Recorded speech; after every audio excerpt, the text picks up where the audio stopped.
Hey, welcome to the Gig Life Podcast. I'm your host, Stevie Taylor. Hope you're doing well. My guest today is Dan Maher. Yep, he's back. Dan was previously on the podcast back in June 2019, which was episode number 48. Go back and check that out sometime. It was awesome to hang out with Dan again. Heaps has happened in the almost 5 years since we last talked. We caught up a couple of days before he had to report back to duty for the Australian Idol house band. Dan's a marvellous guitarist and producer, and he's just a great human. So I hope you enjoy this conversation. This is episode 145. Dan Maher returns. Here we go.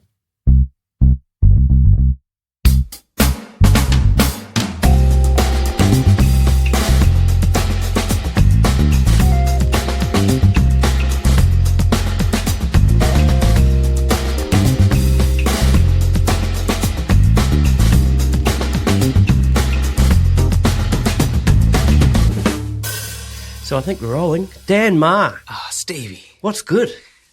Everything's good, man. Welcome back, brother. Thank you very much for having me, man. It's good to see you again. So last time, this is your second appearance, and last time was episode number 48 on the 21st of June 2019. Wow, man, so much has happened since then. Yeah, and you know what? I was listening back to that episode last night, and there's a point in there getting towards the end where we're just sort of rounding it off, and you actually say, man, we should do this again in 5 years.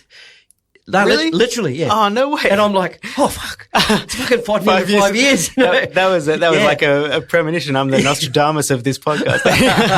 and then after that was like, and then we'll do a part 3 when I'm old, you know. Yeah. Oh, wild, man. I forgot that I said that. Yeah, well, man. How apt that we're here 5 years later. I know. Wow, and you kept that as a surprise too to say on here. Absolutely. Yeah.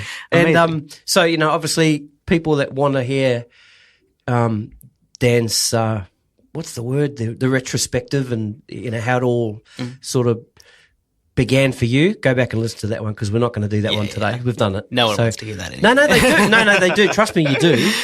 And some of the stuff that we'll talk about today might sort of bounce back off that. But yeah, it's there, people. Episode number 48. So, and I'll link that in the show notes. In the first third of the Gig Life podcast's history. Yeah, amazing. Yeah, man. It's good, cool, man. Good to be back here and to see what you've built with it. It's really, really thanks, cool. Brother. So we're currently sitting in music studio number 3 at the Wentworth Point Community Centre Library.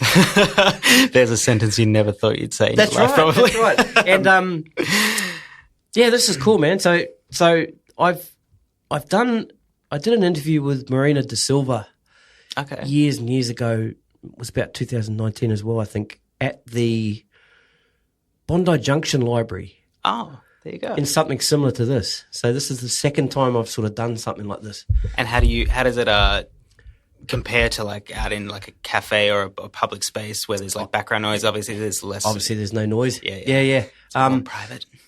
So but what I've found too is like when I've done the interviews and there's been heaps of noise, it's slightly distracting at the time, and then I'm thinking to myself, well, I'll be able to fix that in post, put a noise filter through there, or be able to sort of gate when I'm not talking, gate myself, my microphone, and that sort of thing. Bounce levels up and down. Yeah, but once I get to post production and start listening back, you can hardly hear it.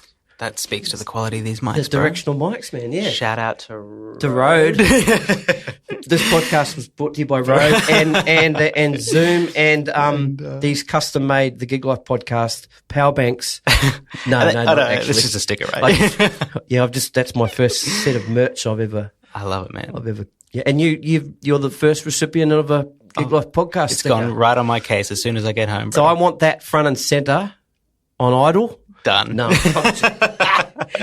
joking. Done, man. I'll put it right on my Kemper. Yeah, right in the camera view. No, I want it on the guitar. On the guitar? Yeah, oh, man. Actually, on the scratch player. There you go. Oh, yeah. Done. You were also saying, like this community centre. You were saying previously, your partner and yourself use these rooms, rent these rooms out for different things. Yeah. So there's So my partner does all kinds of artist services, including artist development, video production, music video production. Sorry, and so there's a recording studio here, like a control room, and then there's a live room there as well. And the two are connected. So there's a big TV monitor in both rooms that you can kind of see, and the audio is fed through one room into the other. But what we'll do is we'll like work with like developing artists, and I'll work with them sort of on the audio side in the control room, and then after a couple hours there, they'll go into the live room with Chrissy, and they'll work on their like stagecraft, their their performance, and basically just develop media prep and all that kind of thing, to sort of give them a well-rounded sort of insight into what it sort of takes to make it in the business. That's great, man. Yeah, it's good to be doing that with young people as well, who they're still malleable in the sense that they're soaking up information and stuff like that. So that's something that we do here a lot, because the facility is actually just really good for it. Yep. So we do that a lot. Yep. Yeah, Wentworth Point, like me and the family, we've walked around here a little bit, and also down the front of the what do you call it, the River Cat track, all the way down into Homebush and the back of what's the name of the park there with the slides and the that's Homebush. Homebush, yeah. Park, isn't it? It's Olympic. Wentworth Park. Oh, I don't actually know. Yeah. But down by the river there, like right. Along the river. Yeah. So we quite often we'll do that walk, or we'll do the there's like an old gunner's barracks. We'll do that walk. Yeah. Is that where the sunken ship is? Yeah. Dude, next time you're in the area, let me know, and we'll grab a coffee. Yeah, we'll do, man. Awesome. Now that you know where the finest coffee is. Yeah, for sure. This is nice. And, it's funny that first episode that we did, you rocked up to my house with a McDonald's coffee. That's right. I do remember that, yeah. And it was shit. And every time you drank out of it, your face cruised. Oh, yeah. Yeah. I've come around to Mac. I feel like either Macca's coffee has gotten better since then, or I've just lowered my coffee standards. I think it's lowered coffee standards, yeah. And it's tricky for me with coffee, because I drink black coffee. A lot of people obviously get their flavours from the types of milk and that kind of stuff, but black coffe's black coffee, man. You're only going to get whatever beans they put in there. Exactly. If it's burned, it's burned. There's no covering that up. That's right. But, I'm kind of used to that. So another thing, one of the first questions I asked in the last episode too, which I'm going to ask again, what's the day in the life of Dan Maher in 2024? In January 2024. Oh God, that's weird to hear. In 2024. Wow. Because I said that question, but it was in May 2019. Yeah, so a lot's changed. Man, a day in the life is similar, but not at all the same anymore. Like, I feel like I've kind of grown up a lot since then, especially in terms of like just how I approach music and how I approach like life and creating balance. That, like, if you'd asked me in May 2019, which you did, like, that guy back then had zero balance in his life at all. And I feel like you were just, these opportunities were coming at you, and you were just like taking them and then reflecting, and time to sort of sit back and. No, exactly. I was just like sort of running myself into the ground a little bit, not in a bad way, but I was just like, just exhausted all the time, doing 1,000 gigs a week and saying no to nothing. Saying no to nothing. If I could physically be there, I would be there, you know? And I'm still all for that, but I think that's an important part of developing as a musician, especially trying to get your career off the ground and stuff like that. But these days I'm a little more like selective in what I want to do, not because like I'm above anything or anything like that. It's more just like I kind of only want to give my time and attention to projects that I'm sort of passionate about, and the payoff doesn't necessarily have to be like financial or whatever, but like I find I just don't really want to be out there doing the gig pig thing as much these days. Maybe it's just because I'm a little bit older or just like at this point in my career, and especially on the other side of COVID and all of that, like I've just realized that the amount of times I was driving home from, 3-4 set acoustic slog gigs, and I was just so disheartened, and I was just like, I don't know if that was worth the $300, how disheartened I felt by the whole thing. And obviously those gigs are great and they have their place, and I've done thousands of them, but I'm just at a point now where I kind of just want to be focusing and directing my attention on like actually, like building something, so like focusing more on like music production and music direction and actually doing gigs where like I'm being fulfilled more than just financially, you know, like things that I'm actually excited and passionate about. So yeah, so as far as the day in the life of me goes, I'm sort of just, I'm doing a lot of different things, a lot of music production, working with a lot of artists, and still doing the TV thing, which I love. And that's like been a big chunk of my career for the last, since just before we met, really. Yeah, like maybe the year before we met. Yep. And that's still something that I really love doing. But apart from like the day-to-day out there gigging every night kind of thing, I'm sort of more, picky and choosy these days. Yeah. But yeah. So, at this time of January, so you're, people watching TV as of today, so today's date is the 31st of January. Mm-hmm. And last night, was that right? Night before. Night before was the first episode of season 24 of Australian Idol. Mm-hmm, correct. Right? And as of this Sunday, that's when you start.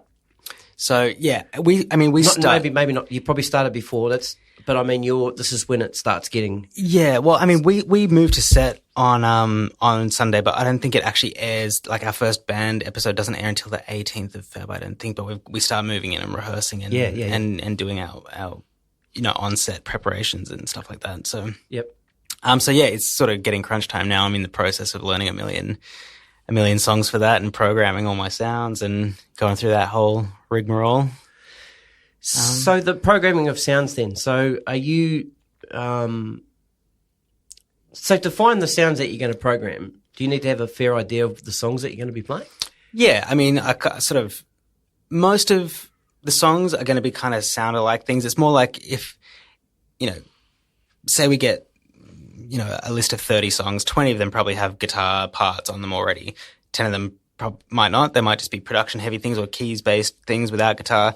If for the 20 that do have clear parts and clear sounds, it's pretty much sound alike. You try and match the sounds as close as you can. And for the remaining 10, you kind of just come up with a cool sound and a part that fits the track. Yep. The music director Dorian West will tell you if he wants something played a different way. But until you hear something from him, pretty much you just have free reign to do your own thing with that. And this show is more along the lines of adding things to it rather than taking things away. I've done shows before where there's like the show is more inclined to strip things back than to add more to it, where this is the kind of the opposite. We want to make it as big and cinematic as possible. Understood, so so as far as like programming sounds, I try to just match the sounds exactly as I hear them on the recording. And then if the track doesn't have parts to it, I'll just come up with a sound and a vibe that kind of suits it. But do you find that a challenge, just trying to match sounds, or are you over top of your gear that much now that you can kind of know where to go? Yeah, I mean, back when I've gone through a whole bunch of different like amp modelers and profilers. I've gone through like the Axe-Fx, the Helix, a heap of software on the computer. And what are you using now? So since 2019, since pretty much just before we met, I've been using a Kemper profiler. Kemper, yep. Yeah. And that to me I bought on a whim because I just needed something. I got rid of my Helix, which I'd been using on the Voice. I was really never happy with the sounds that I got out of that. And then Dancing with the Stars came up and I was like, oh, I actually need to get my hands. I wish I didn't sell the Helix, blah, blah, blah. So I need to get my hands on something else. And instead of buying another Helix, I ended up just on a whim just trying the Kemper because I was never really happy with the Helix anyway. So straight out of the box, I was just in love with this thing. And that was before I actually deep dived and learned how to really tweak it to perfection. Yep. And I've just spent so many hours on it now that I kind of know exactly how to get the sound that I need. Plus so the difference is like an amp modeler versus a profiler. Like a modeler will go and like try to replicate the sound via EQ of a different amp type, Yep. But a profiler like the Kemper is, you can actually go and profile, like you stick a cord from your amp into the back of the Kemper and it makes this horrific sound for a couple of minutes and you need earmuffs. It's so deafeningly loud. Is that calibrating or something, is it? It's basically, I actually don't really know or understand the science behind it, but it's been described to me as stealing the sonic DNA of the amp. And I'm sure there is something to do with EQs and impulse responses in there, but it physically has a relationship with the amp that it's profiling, and I don't really know how it works. Part of me doesn't want to know because it's so magical, but I'm also just curious, and I've never really bothered to learn how it works. But Fair enough. But I have a list of like 38,000 different amp types. 38,000, which is far too much choice for any guitar player. Man, I have like choice paralysis at the best of times. Like give me 5 different amp types and I'll pick from there. But 38, 38 grand, 38,000, I should say, is too much. Yeah.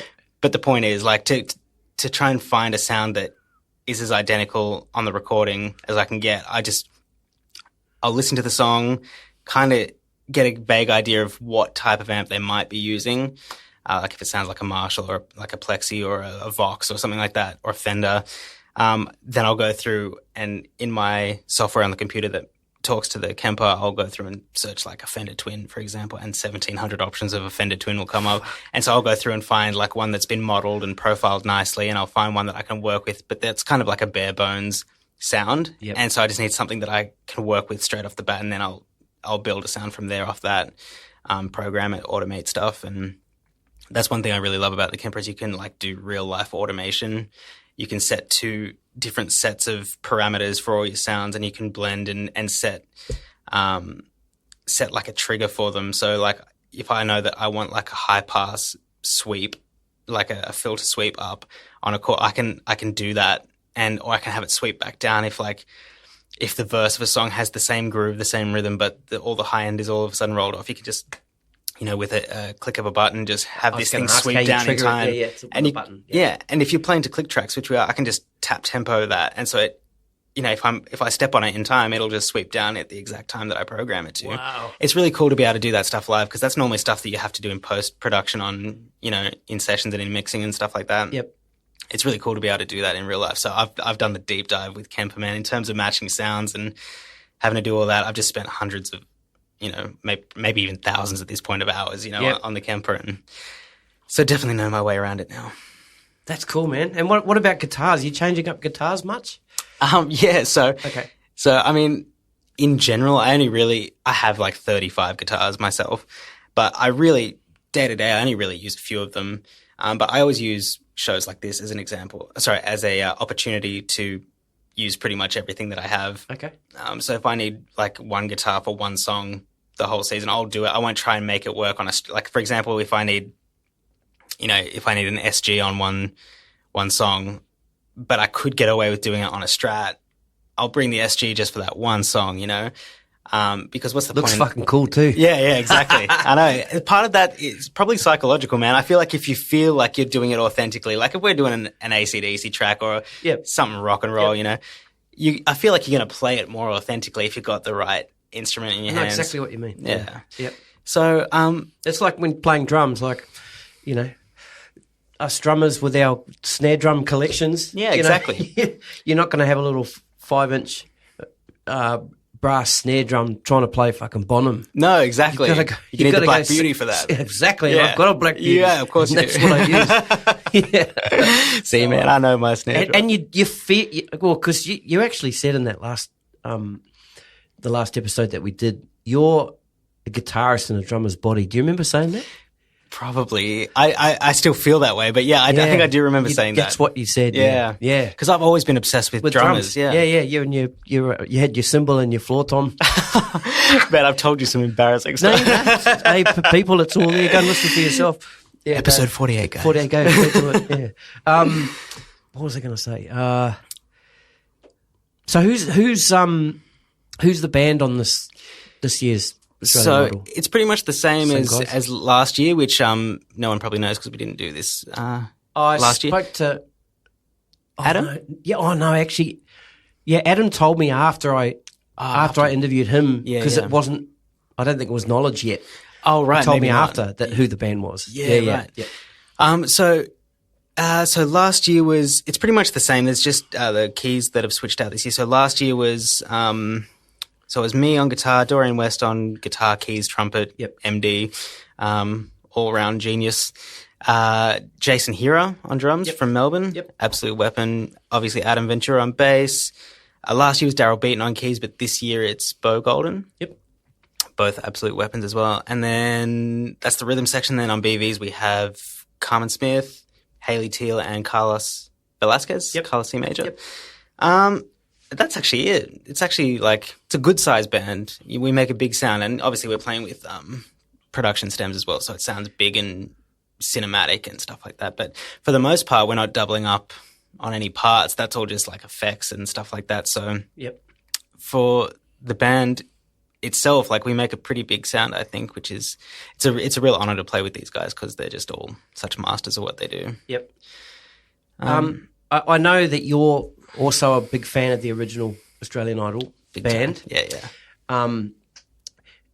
One of the reasons not the reason I started this podcast, but when I decided to do this podcast, the first bunch of names I wrote down was that all of them in that band. Oh, right, yeah. Right?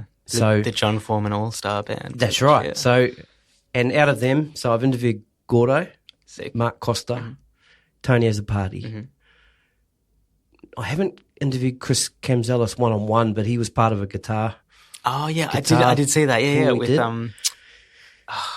was with who else was on there? Ben Rogers, Mark Rogers, that's right. Malouf. That's right. Yeah. The Guitarist Round Table, was that? It what was, called? yeah. And I did Matt Wakeling from the that's Guitar right. Speak podcast. Yeah, sick. And Pete Northcote. So yeah, yeah, absolute legend. Who else out of that band? Rex. No, I haven't interviewed Rex. Yeah. I only just recently met Rex. Oh, really? He's a lovely on dude. Boxing Day. Oh, no way! First so time I ever recently. met him. Yeah. Where'd you meet him on I was Boxing at Day? a party. Oh, on right. Boxing Day. Yeah, nice. Yeah. Who else out of that band? But anyway, so yeah, like you, I would watch Idol to watch the band. Yeah. And I think we all did. Like in the scene, like that was such such an exciting like sort of time because that was the first time there was any show like that, and it was a big deal. And that was like the premiere like gig. Like those guys were like superstars. Yeah, for sure. And when I first heard that Australian Idol was coming back, my first thought was, are they going to bring those guys back? If they don't, who's the band going to be? And then when I heard who the band was, I went, well, of course it is. Of course it's that's sweet. Yeah.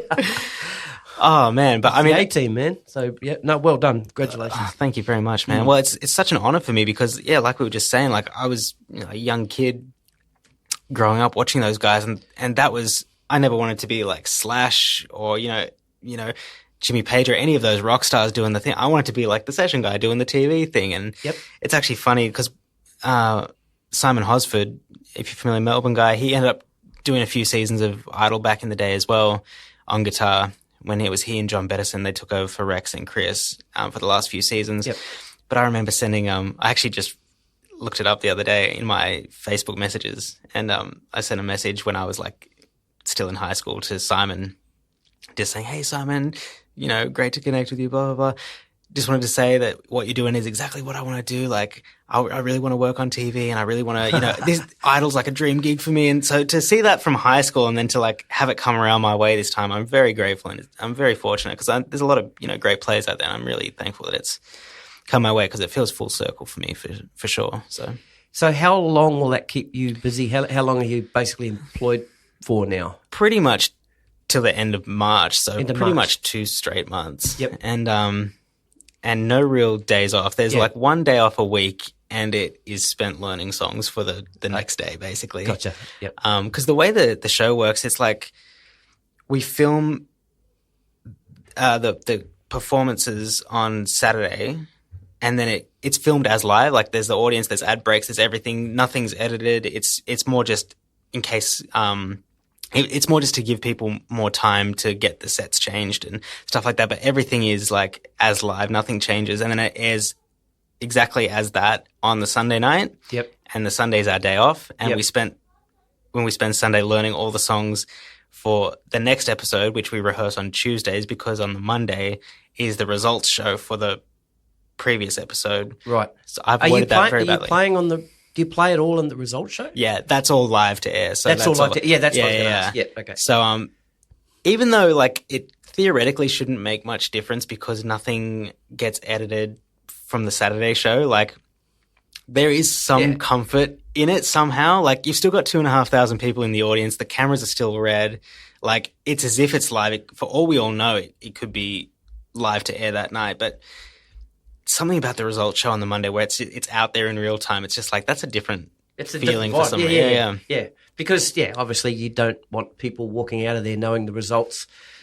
So there's that little bit of and that's exactly extra pressure from everyone, I think. Yeah, and I think that's exactly why the results is live, is because so nothing can get leaked or nothing can. Of course, yeah. And I think you can bet on this show. I think it's something you can bet on at TAB, and I think legally. Really? I think legally. Wow. Don't quote me on it, but I think legally you can't have something that you can bet on be edited. Like it can't be. It has to be live in real time so that the results can't be altered. Yeah, of course. Yeah. Or you can't. Yeah. Don't quote me on that, but I'm pretty sure that that's a factor. I could be talking absolute rubbish, but I've just heard that. I've heard that thrown around a few times, and I think that there could be something to that. Is there anything in your contracts like you're not allowed to bet on the result? Not that I've seen, actually. Not that you've seen. Might be in the fine print. I was going to say. When you get home this afternoon. I better look over and send it to my lawyer. That's so funny. Good stuff.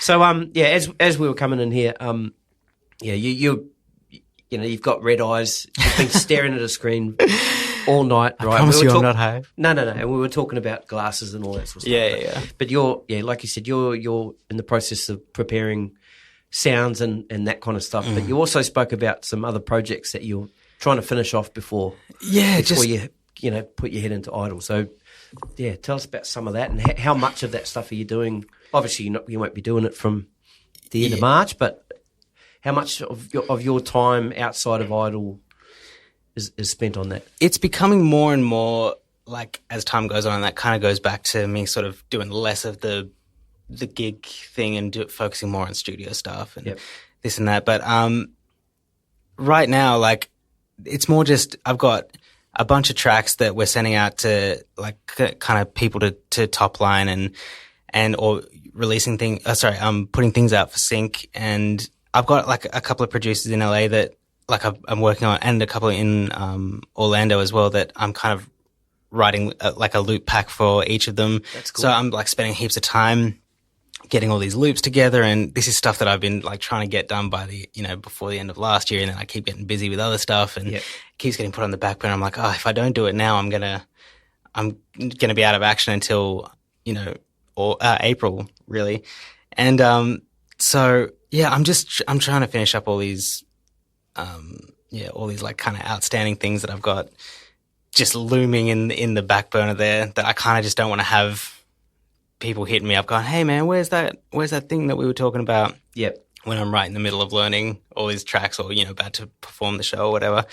I'm just trying to knock as many things off my list as I can. But yeah, that's cool. Yeah.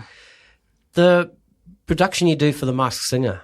Yeah. So that's a little bit different, isn't it? That's all pre-made stuff, right? Pre-made in the sense of they're all cut, like maybe I don't know what I'm talking about. No. Can you explain to me the process of your job with The Masked Singer? And the process of that music, and it's an odd one because I mean at the core of it, it's just like guitar sessions really.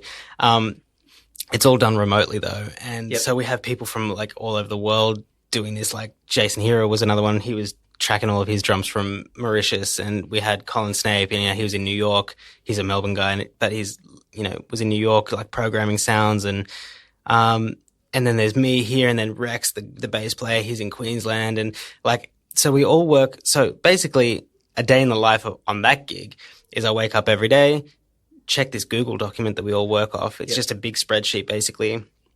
Check the track listings that day, and there's a column next to it that has like the templates with the guide tracks in there. And so every day I'll check which tracks have templates added to the column next to them. And so if there's new ones that I haven't already done, I'll go through, load those files into Logic, and then I'll basically, again, sound design all the tones and program stuff, and basically send fully like mixed guitar stems back. Actually, I just upload them to a Dropbox link and then put that Dropbox link back in the spreadsheet. The Google Doc. We really don't talk to anybody. Like it's a very disconnected gig in that way. Like everyone's working very efficiently, very hard, but we don't really see or talk or have anything to do with each other really. That's another Dorian gig, but he'll check in every now and then, and if there's something specific he wants on the tracks, like again, most of the time these songs don't even have guitar on them in the first place, and in those instances they kind of want to add stuff. And I don't always know what they're going to want, so I'll put down 20 different ideas or whatever on a track that doesn't have any guitar on it in the first place, and if I'm lucky, one of them might make the mix, you know. Okay. There's been plenty of times where I've put down like what I thought was killer parts, and then it just hasn't suited the song or whatever. But that's just me getting carried away, you know. Because you know, I spend so much time, like, for every song that I have to learn, it's probably like 70% of the time learning the song and then 30% jamming on the song.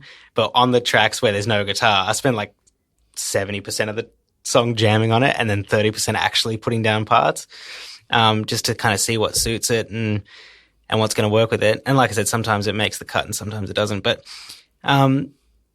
so yeah, really, I just check the doc, see what new tracks are up with templates. There's a guide track with, you know, MIDI or just guide guitars that either Rex or sometimes even myself have done for the sake of the template. Yep. And either redo the guitars if I did the template or redo Rex's guitars and upload them all to Dropbox. Then they just get pulled into a mix session in Melbourne, and it's one of those things where like there's a mixing schedule, and it's like because we're not talking to each other, if your parts are up in the document by the time they pull it up to mix the session, like that's a big problem because they're there and like if they've got drums and keys and bass and horns and blah blah blah, and then the guitar's missing, they can't really fully mix the song yet, and so you got to really be on top of your. Yeah, that's some pressure there, isn't it?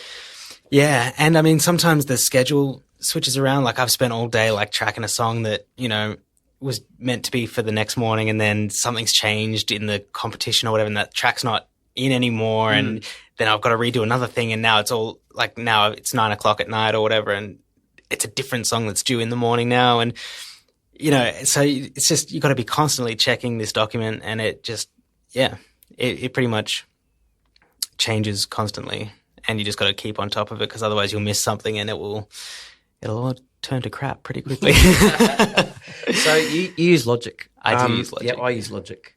Good man. Do most of the guys say in that situation using Logic as well, or some guys are Pro Tools guys and Ableton and everyone's pretty much using different stuff. Different stuff. Yeah. There's like me and so I split the gig with Emilio Kormanich. He's a Melbourne guitar player as well because the workload's just too big for one person. There's pretty much doubles of every instrument. Who kind of help share the load because it's just with the deadlines and how rapidly things change, and meanwhile trying to still like do gigs and stuff here, and you know, it's just too much to handle for one person. So, for example, Emilio and I were both Logic users, but Dorian and Rex, they're both not Studio One. There's like a Cubase has a different door. I can't remember what it's called.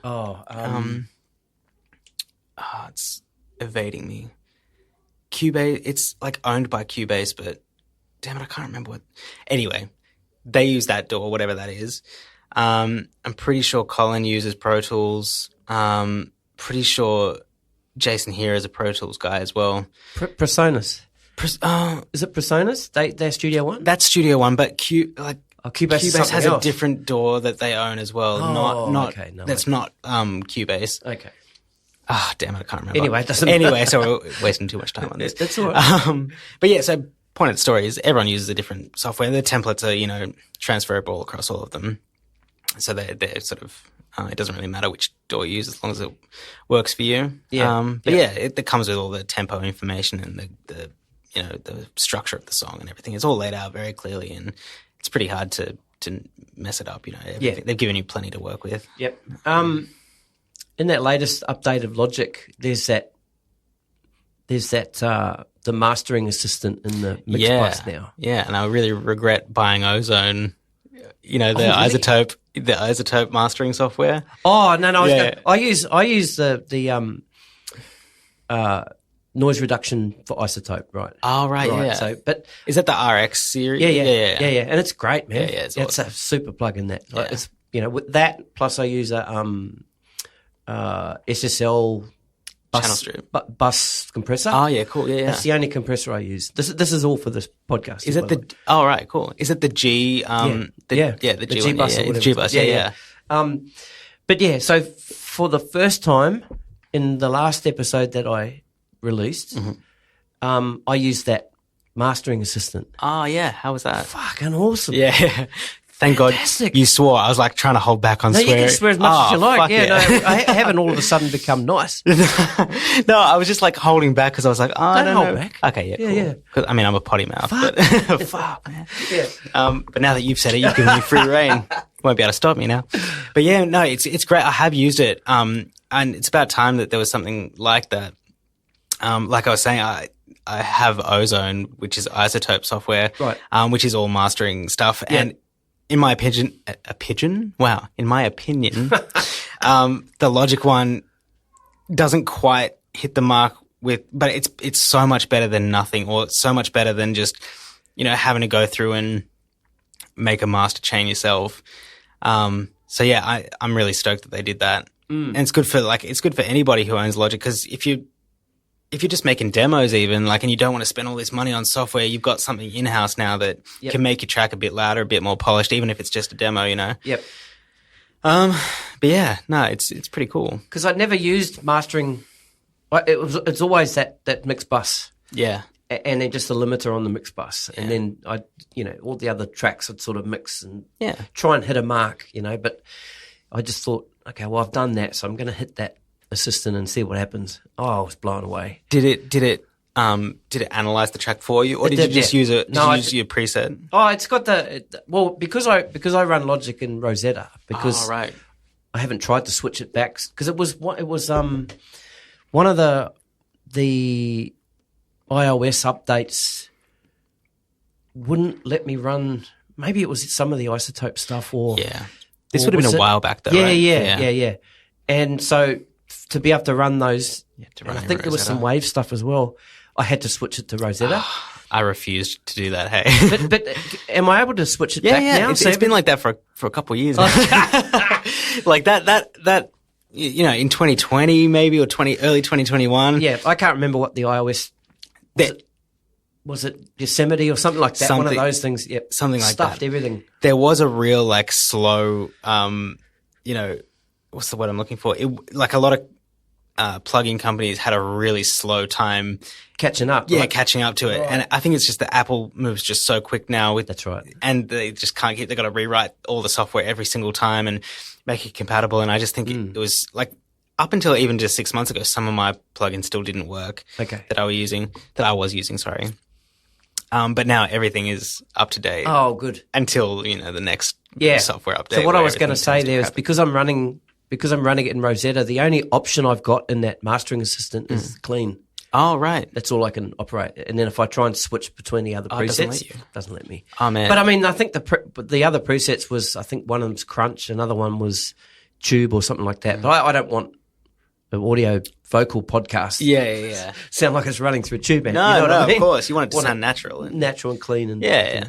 Well, I think it's definitely time that you could take Rosetta off. Yeah, I'm going to do that. When you go into the Logic set, the get info or whatever, where you have to switch Rosetta on, do you have to switch that on every time, or can you leave it checked? No, it's left on. Oh, okay. Yeah. And then it'll, every time I go and open Logic, it'll say opening in Rosetta. Or whatever. Yeah, right. Oh, cool. Yeah, okay. Well, I can come out of my cave now, eh? Yeah, look at all the, you'll have so many more options you won't know what to do with. Yeah. Yeah. Oh, fantastic. Hectic.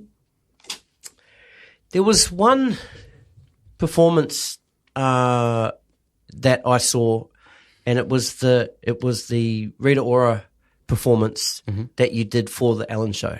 Oh yeah, at the State Theatre there. State Theatre, right. Yeah, so that was beautiful. Can you tell me about that day and that performance, and obviously that wasn't recorded live? That wasn't sort of a pre-recorded. That was pre-recorded. Ellen sort of. Well, it was for her. For her show, I understand. Yeah, but it was not. I mean, because Rita Ora was out here at the time, so she was doing the voice out here, and yeah, so we recorded this, and then I think the next day or 2 days later, it was a pretty quick turnaround. Still, right? It went on the show. Yep. And that was an amazing day, because there was so much, production value in there. The crew was massive. we actually doubled up and we did that. We did that performance in the foyer of the State Theatre. Yep. And then after we with the staircase, with the staircase, yeah. Yep. And then after that, we all moved into the actual theatre on the stage, but filmed back with the seating in the background. Oh, cool. And so we did a heap of like MTV, Amazon performances there as well. So we kind of just made a day of it, like the whole team made a day of it and filmed all these different performances. Why not, eh? Yeah. Wow. I think they were already in like one of the most stunning venues we have, and they had to do these performances one way or the other. And so I had a couple of cool moments that whole day with her. We probably did like 15 or 16 songs all up with her across the whole day. But yeah, that Ellen performance I never thought I'd do anything on Ellen, you know. Yeah. And I think because of that was early 2021, so we were still like in the midst of sort of COVID. We were sort of between lockdowns at that point. Yep. And so I think most of the Ellen performances that were happening around the time were all pre-recorded. I don't think there was anything live in studio because of, you know, safety reasons or whatever. I'm not sure what the situation was in America at the time, but yeah, so we pretty much ran the song probably 4 or 5 times and got a take that everyone was happy with, and yeah, and watching it back, it translated so well.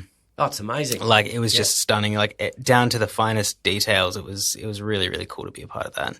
And then to go in and spend the rest of the day, kind of the whole band as well, like string section and everything. We were, we were all there all day. But I had a couple of cool like acoustic moments just with her. We did a couple of tracks, just the two of us as well. So the rest of the band would leave, and there's some of my favorite performances that I've got with her. Mm. So yeah, that was really cool to be a part of that. I'm very grateful to Joel Farland for booking me on for that. So that was very cool. Excellent. Yeah. The other notable thing that I've caught my attention was the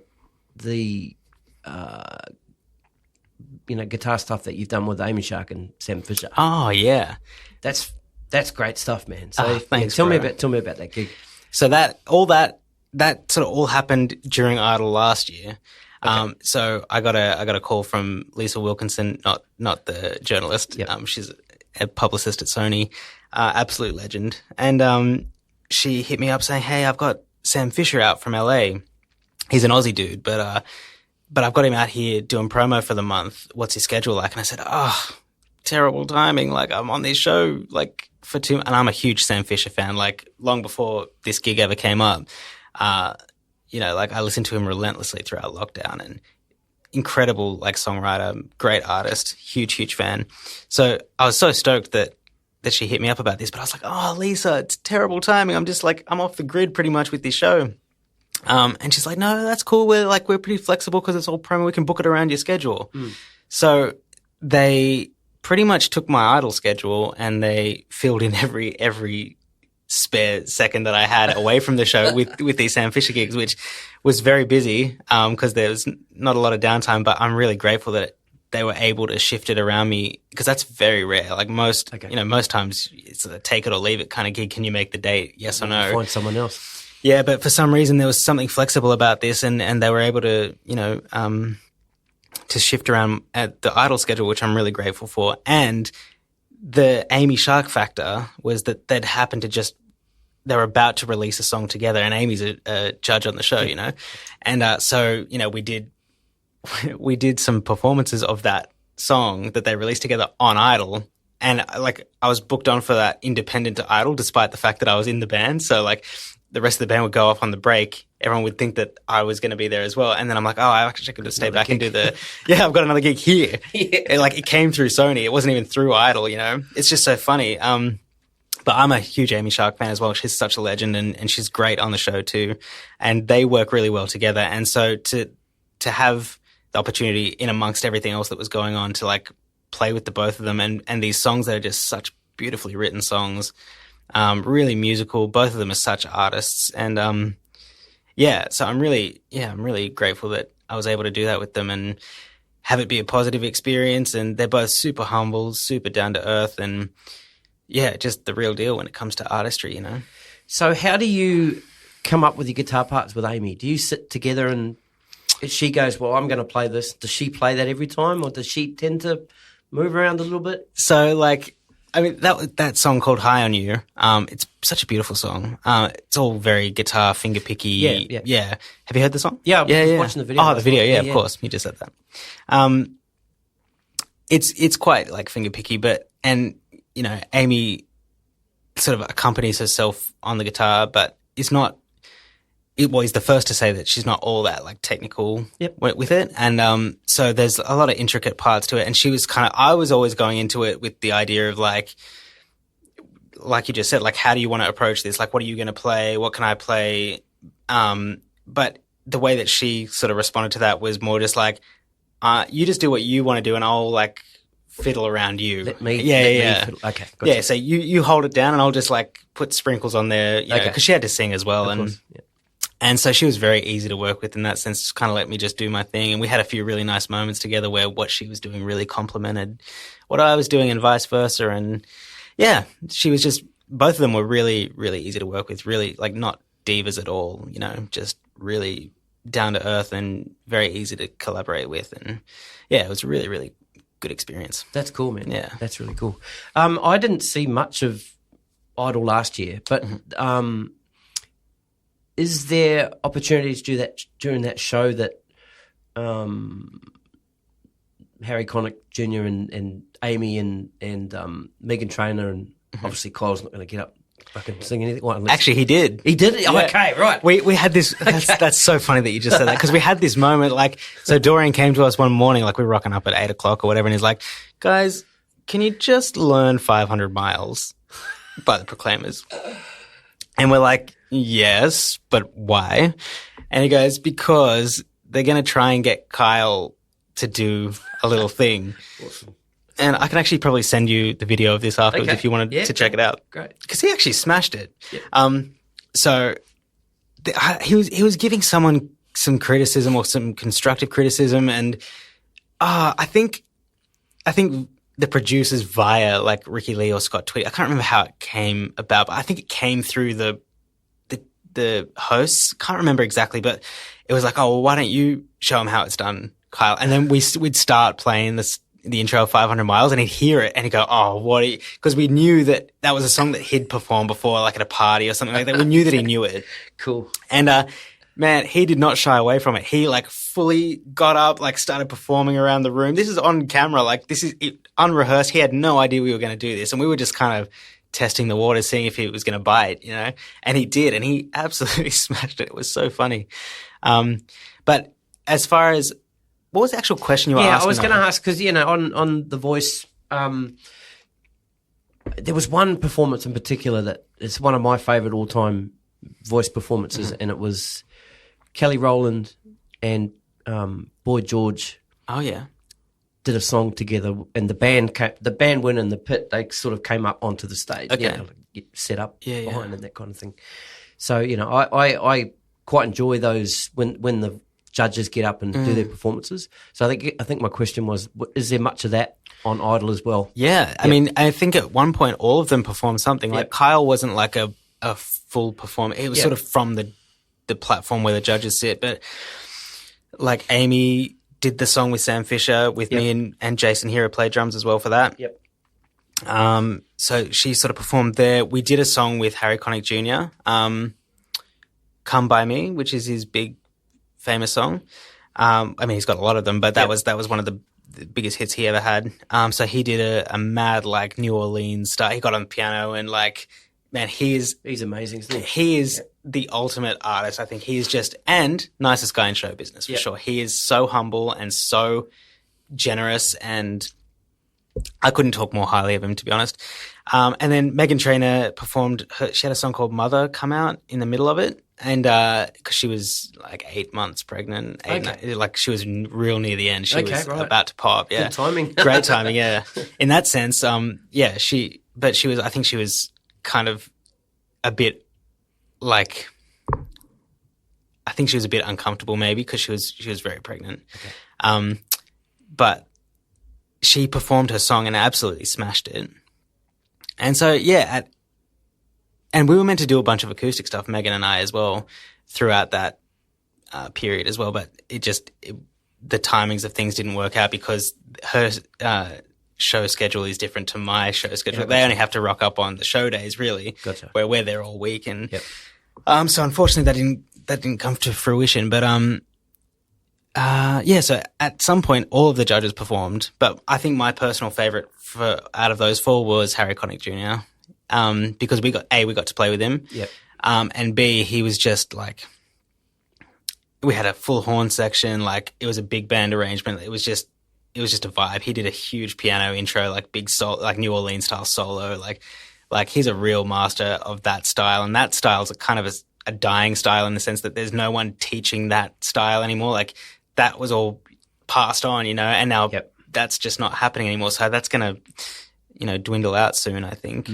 I don't know if dwindle's the right word for that, but yeah, no, that's about it, I think. Yeah. I just second guessed myself and I was like, no, but and he's like I said, I couldn't talk more highly of him. I happened to just be like backing out my Kemper before the first show day, and it just happened to be like the rest of the band had gone off to catering, and I just happened to be backing up my Kemper as the judges were walking out to see the stage for the first time ahead of the first show. And, Kyle's up checking out his seat and blah, blah, blah. And I just feel, I just hear this, "Hey, bro," and feel this tap on the shoulder. And I turn around and it's Harry Connick Jr. And this guy doesn't know me at all. This is the first time I met him. But he was just like, he's like, "Man, what's the setup you got here?" And like, just asking me questions, just saying hey. And he was just super lovely. And because we had that. Right? Yep. Yeah. And he was just a muso. Like, he's just a guy. Anyway, because we had that rapport, like the judges would walk out on the first episode, like the screens would part, they'd walk down, everyone's applauding. And because we had this rapport now, he'd come and like fist bump me as he walked down, awesome. on camera and everything. It was just cool, man. He's just like, he's a dude. I used to, obviously watch Hey Hey It's Saturday back in the day. Didn't we all? And I used to love it when Harry Connick Jr. was in town and he would play on that show. Oh, yes. Yeah. He probably did come by me at one point. Right. Yeah. Yeah, wild. That's cool, man. Now, another show that you did in this sort of 5-year break since we last caught up was Name That Tune. Yeah. And I remember talking to Daryl about this when I interviewed him, and that was just sort of pre-COVID, and we're talking about Randy Jackson and what was that experience like? And also, is that show still happening? Yeah, that show's been but back in the States. Yeah, right? Yeah. I think that show hasn't stopped in 50 years. I think it's been. I think it was maybe another reboot season, but it's been going. It's one of the earliest game shows that America's ever had. I think it's been going since literally like TV existed. Right. But yeah, so I'm not sure what Daryl already told you with it, but the whole he told me Randy Jackson didn't play. He didn't. We had like our own sort of bass player in the band. Yeah. He'd kind of like play the theme song every now and then. He had a bass there, but he was sort of more of a co-host. He's the co-host, frontman type sort of Yeah, and originally I think he was sort of viewed as like sort of a bit of a band leader, but he didn't really. He was more in a co-host capacity. Gotcha. That was another Dorian gig. Okay. So Dorian's obviously the music director of the show, and he booked the band. We had our own bass player. He had a bass there, but Randy was kind of co-hosting from the and piano. Metri was the bass player. And Metri, yeah. Metri, is it? Sorry. Metri, yeah. Okay. Melbourne bass player. Yep. And but yeah, he would sort of co-host the show from the piano. Yep. And it was sort of more in that capacity, but it was very cool to like work with him and sort of be around him. Randy Jackson's an icon and a legend. Sure is, He used to, MD Mariah Carey back in the day. Well, I saw him play with Mariah Carey. Oh, no way. Yeah. But that would have been like that 90s? Was early 2000s? Late 90s? Yeah. Late 90s? Dude. He was awesome. And, obviously this was before he, lost all his weight too, because, he looks really good now. But he was just this big, menacing figure on stage, just commanding that band, big 6-string bass. Man. Just unbelievable. Just absolute fantastic. weapon. I remember watching like instructional videos on YouTube back in the day of Randy, just on Groove, and this is when he was in like the prime of his bass playing career. Now he's a bit more of a personality, I think, than a bass player. Although having said that, he was just at the time of filming that show, he was just about to go on tour with Journey. With Journey, that's right. Yeah. I'm not sure if he's still playing with Journey now. I actually don't know. Yeah. But it was pretty weird, especially after, watching him on American Idol and stuff as well. And he's just a cool dude, Yeah.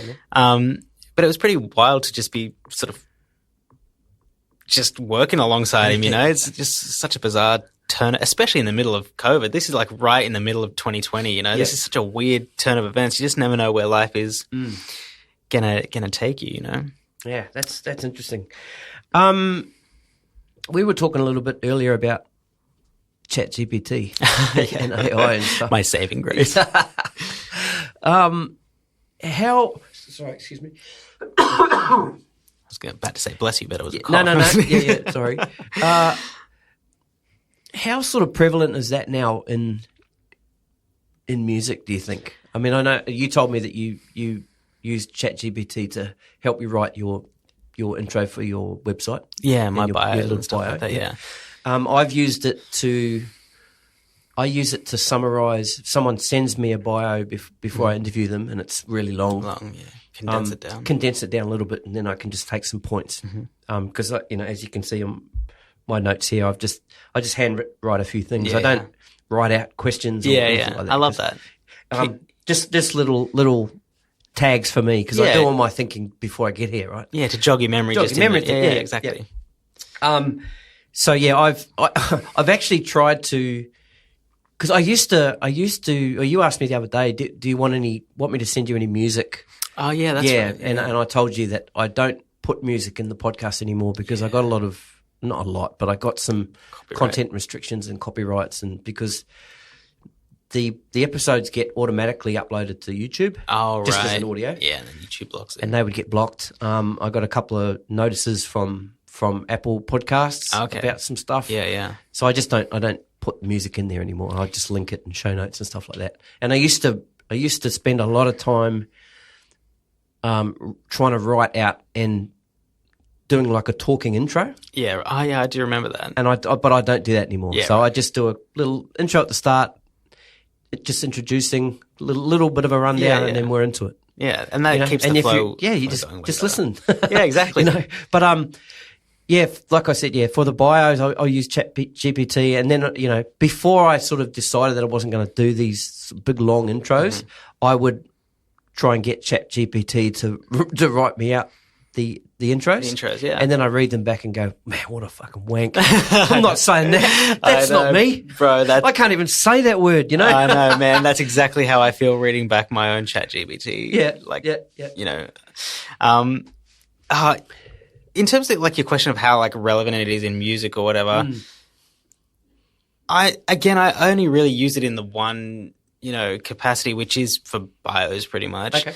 And that's just because if you have engaged from this conversation, I'm prone to rambling, and that extends to... No, you're not. That extends to written word as well. So I can and often do like just write way too much. And obviously for the purposes of bios and stuff like that, like you said, short and sweet is usually the way to go. But so I'll put in a bio that I've already got or that I've written or whatever, and I'll just put it into ChatGPT, say, can you write this, can you rewrite this to be 150 words, with a focus on SEO, like search engine optimization for like algorithmic stuff online. And it will just, in an instant just give me a bunch of wanky, rewrites of a already pretty wanky bio. But and sometimes I have to like click the refresh button to find one that's kind of not too sickening to read. Yeah. And I might have to switch out a few words here and there. But for the most part, like, I think it's designed to try and sell yourself. And even if it is a bit cringe to listen back or read back a bio about yourself, it's just like, it's kind of the purpose of it to some degree, But ChatGPT really does like frame things in a way that I wouldn't normally think to do it and make it sound a bit more captivating or professional or something like that, polished. Yeah, a bit more polished. And but I know plenty of like music producers in songwriting sessions who, if there's like, they won't use it for the whole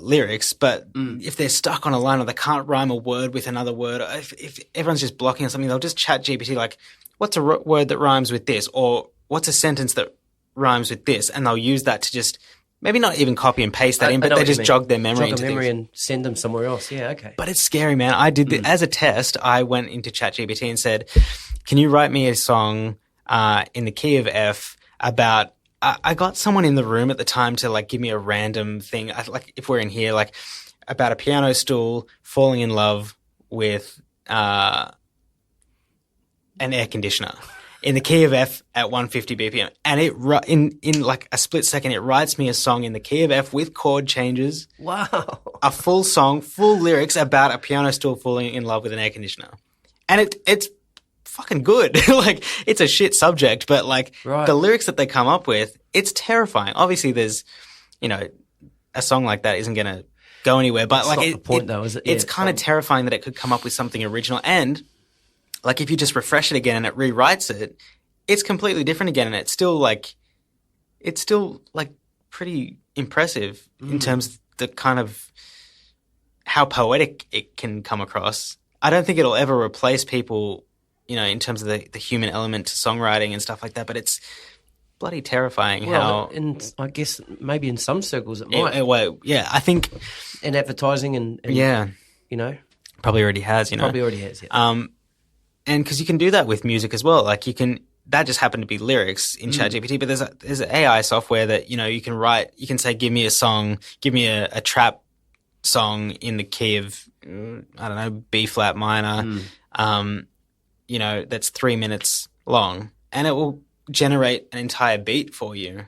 And it's just, that's terrifying as well, because like the average artist who's trying to make it can just, instead of paying a few $1,000s to get a producer to make a beat for him or whatever, or buying a beat off like a beat website, like you can just get all this stuff just instantly, and they're not going to know the difference, you know. They won't care that there's no human element to that. You know, they're just going to go, oh, this beat has a vibe. I can rap over this, or I can come up with a hook over this. I think overall, producers and writers who like will use AI as like a tool to aid their own productions, I think that'll be where it's at, rather than like the ones who don't utilize AI will end up getting left behind, I reckon. Are you aware of it in your productions? And well, I mean, well, obviously you're aware of it. I'm aware. We're talking about it, but is it something that you're conscious of? Definitely, while you're working. Yep. But we were even talking about it before, like the Logic mastering software. Like that's intelligently analyzing your song and creating a master for you. You don't have to do anything, you know.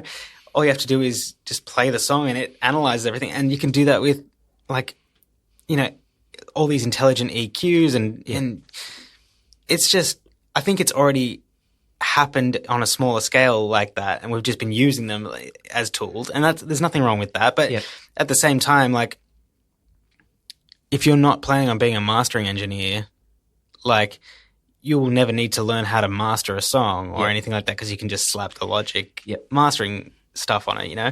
Same with Ozone. It's just like, these are all like intelligent things, and I think it's only going to get like worse. And there's plugins like Beat Monkey, for example. Have you ever checked that out? Not Beat Monkey, no. Oh, literally, it's just, well, is it Beat Dragon?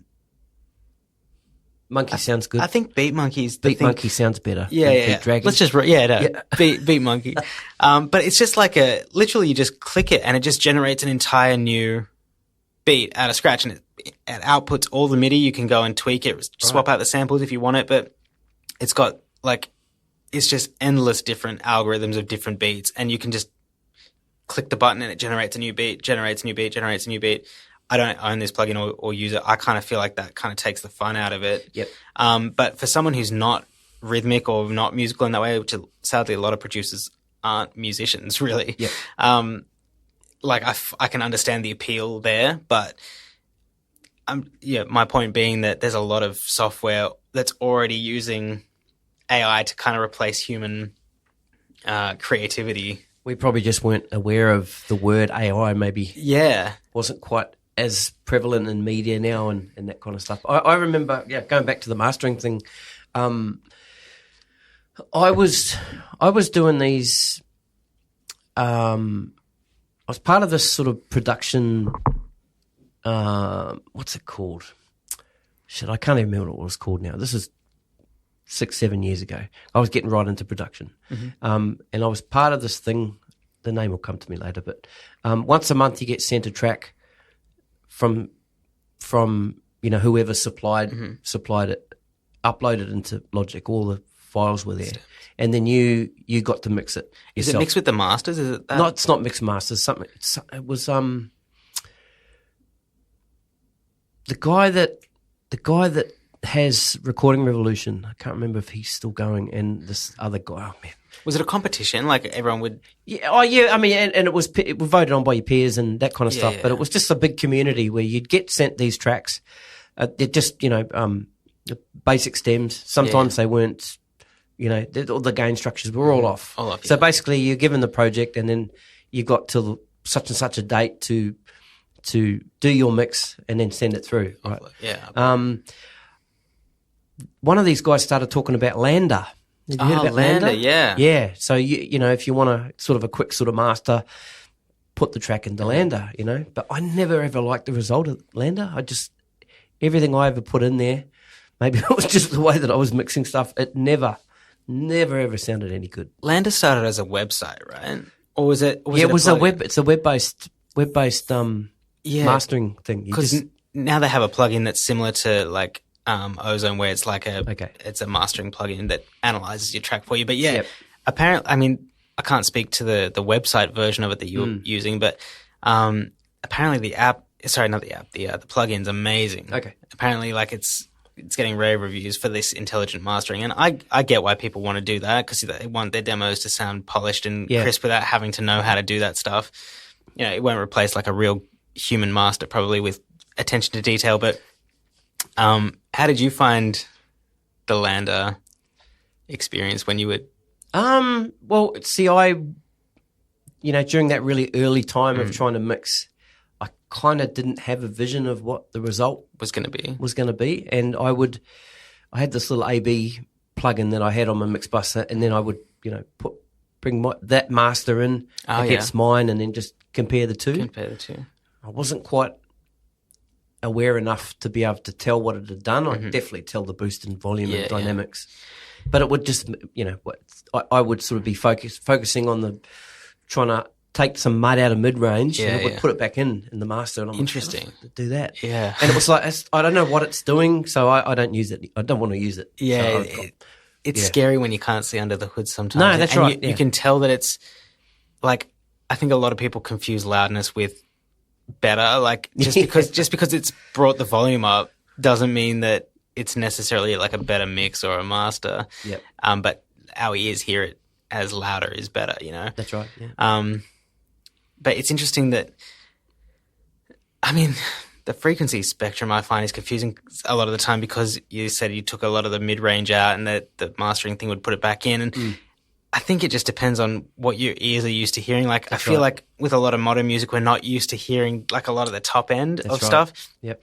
A lot of music is very like mid heavy or bottom heavy even, like, whereas back in the day, like you listen to recordings from the 70s and 80s and even 90s, there's still a lot of top end in those, and it sounds a lot more balanced across the board. But again, like the volume's a lot softer in general than, like, the masters are a lot softer in volume. And yeah, it's just bizarre how, like, with the times, like what we are used to hearing in a mix or a master changes. I don't know if am I making any sense? Yeah, you are. Yeah. Totally. Okay, that's good. Yeah. Maybe a few might have switched off, but they would have switched off to me. But no, this is fascinating stuff. I listen to probably more Apple Music than Spotify. And what I like about Spotify, I don't know if this is true or not. Like, I don't know, correct me if I'm wrong, people. But if I open a track in Spotify and then I open a track in Apple Music and I A/B those, I can hear the audible difference in Apple Music. In volume or in... No, just in quality. And oh, wow. Might be slight.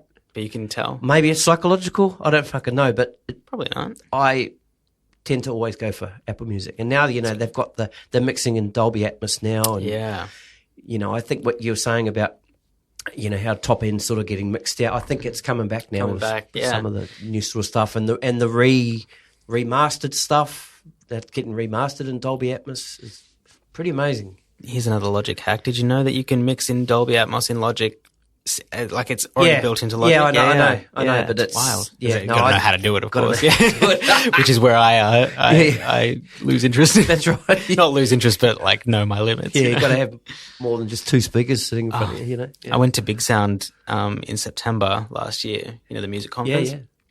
And that was my first time hearing an actual proper mix in a proper studio in Dolby Atmos, because they had Neumann had a little pop-up studio thing going on, and a couple of my mates who were engineers there, Stefan and Stu, they're like the Dolby Atmos like masters of 301 basically. And they were showcasing their mixes of Rocket Man by Elton John, right, but in Dolby Atmos.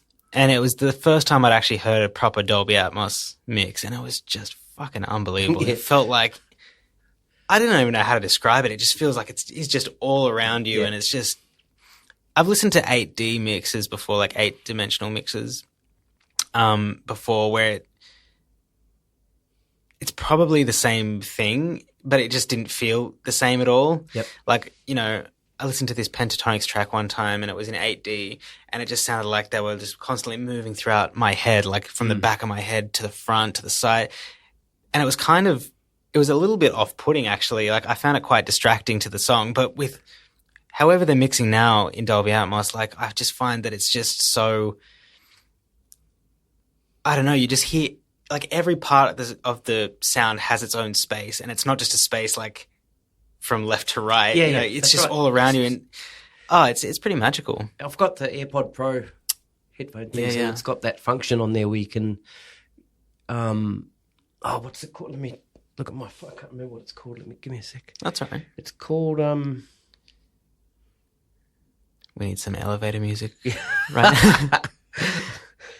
I haven't got my AirPods here, but it's a function where when you and it's with certain songs that when you're wearing these AirPod Pros, you move your head, and it changes. Moves. Oh, and that's where you can. Well, I can sort of, if I was looking straight and listening, and then I turn my head, something's a little. You know, you can hear something that you can't quite hear when your head's facing the side. Yeah, wow. Because all the attention goes to the one ear. Yeah, most of the attention. Hectic. It's amazing. Does it make it? I mean, I actually don't have AirPods, so I haven't experienced that. But is it a case of, like, once you get used to that, you can't kind of go back to a normal stereo mix? No, it's not like that? No. Okay. Because not every song It's or every mixed for album that. is mixed like that. That's true. Yeah. It's not like every song will ever always be mixed like that. It's not like they're going to go back and remix everything in Dolby Atmos. They'll just be... Yeah, that's right. And, sometimes you just don't want it. You want it all to be down. And you can just flick a little toggle, and it's left and right again, you know? Yeah, because it could be like, if you're not in the mood for it, or if it's just background music, for example, or if it's just you're not in the headspace to be like really concentrating on the spatial aspect of it, like exactly. Yeah, I can imagine that would be quite distracting in the wrong mindset, you know? Yeah. It's pretty impressive, though. It is. So after Idol, what have you got going on? What's you got this year planned out? Not a huge amount, to be honest. I've found that to be the case for me pretty much my whole career. I'm pretty consistently busy, but I'm never really booked up that far in advance. You probably wouldn't want to be, would you? No, I kind of like the idea of not knowing what's just around the corner. And that's not scary anymore? I think you're pretty established now that you'll be right for a while. And I think I said this for a while in the intro of the last episode that we did. One of the things I said in the intro was, you know, after having talked to you, you know, you sounded like you had it all together, and you'll be working a long time. And I still believe that now. So, oh really? Oh, that's very lovely. Yeah. So you know, there's definitely people out there that are probably freaking out that they don't have work after 3 months, but yeah, I think you'll be fine. I think it's one of the, like, after something like this, like, it's such an onslaught of work that afterwards I probably am going to want to chill for a week or two, I reckon, and just like recoup some energy. Sure. But I mean, Masked Singer was announced back like late last year, is coming back for this year, so that'll probably happen again for me. Again, I won't hear about that again until maybe a month out from starting on it. So I mean, that may or may not happen. Do you hold the book open then for that? I keep it in the back of my mind. Yeah. And if there's something that comes up that's like, for example, if there's a tour or something comes up, where I'm going to be out of action for a big chunk of what would be the Masked Singer season, I'd probably try and get an answer out of someone sooner than earlier. Yep. But earlier than later. Yep. But until then, like I was saying, like I can kind of like only ever really know sort of the next. Well, I was going to say I really only know the next month, but even then, like I'll go into some weeks where I don't really have much going on, and I think I've got a bit of time to chill. And then throughout the course of the week, stuff comes up. It's like, oh, this session's come out. Hey, can you record these for me? Or hey, can you come do this gig tonight? Blah blah blah. And like stuff just always seems to come up. Like I've just learned to not worry so much when the calendar looks kind of quiet, because stuff will always come up. Yep. It just always does. And I used to freak out about that when I was younger, and these days I've sort of just learned, I guess, to trust in the universe a bit more, like in that sense, like just trust that it's got your back. And but again, I think focusing your attention, like for me, like not doing as many like pub gigs to fill in the gaps between bigger jobs, you know, I think that has attracted me. Has made me attract more of the kind of work that I actually do want. I kind of like the idea of just being more in control of things, like rather than being the one being called for gigs, I'd rather be the one calling other people saying, hey, I've got this gig for you. And so I've sort of moved more into this like music kind of direction role more over the last few years. And I kind of like being the one in the driver's seat when it comes to that kind of thing.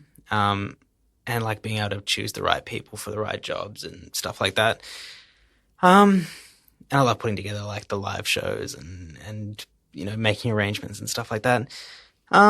So yeah, in terms of what's on after that, I'm just going to try and, I don't know, chill for a week and then just get back to business. I'm assuming stuff will come up between now and the end of the show that will probably fill up the next few months after that. Then off to America in the middle of the year for 3 weeks, just on like kind of a working sort of holiday. It's mostly a holiday, but we're going to tee up a bunch of meetings and sessions and stuff while we're over there. And yeah, so that's a bit of a boring answer. Not much is in the books is the short version. Yep.